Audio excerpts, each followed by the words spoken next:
Ms. Jody Wilson. I was asked to talk about a time when I worked with a difficult supervisor.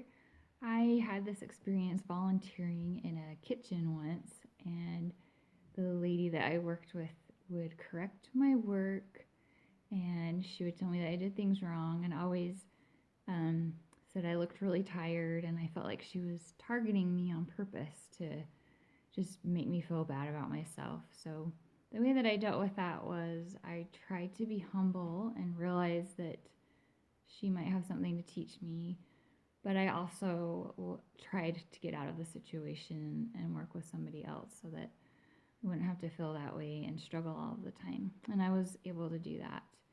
I was also asked to speak about a really bad day, which I had recently at my school. We have had a really leaky roof because of a really bad hailstorm. And I had a day where my cupboards were leaking and my things in my cupboard were ruined. I had a day, on that same day, I had a student who has some behavioral problems who wouldn't take a test and ended up out in the hallway crying, and everyone in the whole school could hear him crying and screaming because he didn't want to take this test. And at the end of the day, instead of being able to plan, I had a lot of parents interrupt me and come need help with another teacher that they were having issues with. And so I felt like overwhelmed that I couldn't get the things done that I needed to, and that my classroom was being ruined by this wetness. So I, on that day, just made sure that I cleaned up the things I needed to, the things that I had control over, I tried to have control over.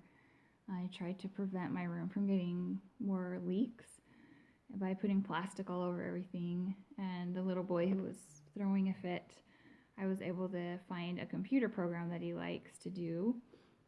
So he would take his test, he would answer a few questions, play on the computer program for a minute, and then answer a few more questions. So eventually he was able to calm down that way.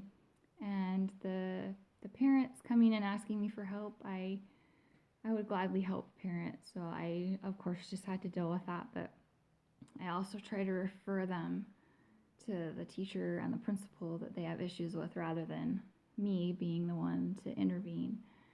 When problems like that happen, I usually try to find something to be grateful for, and I try to control the things I can and not worry too much about the things that I can't control. And that's it. Thank you.